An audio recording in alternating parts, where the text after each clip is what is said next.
then you get down the bowl. Kick off your shoes, then you throw them on the floor. Dance in the kitchen to the morning light. Louisiana Saturday night.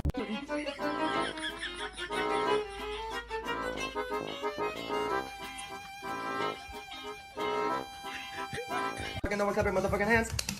If you're fucking happy and you motherfucking know it, clap your motherfucking hands. If you're fucking happy and you motherfucking know it, and you really motherfucking wanna motherfucking show it. If you're motherfucking happy and you motherfucking know it, clap your motherfucking hands.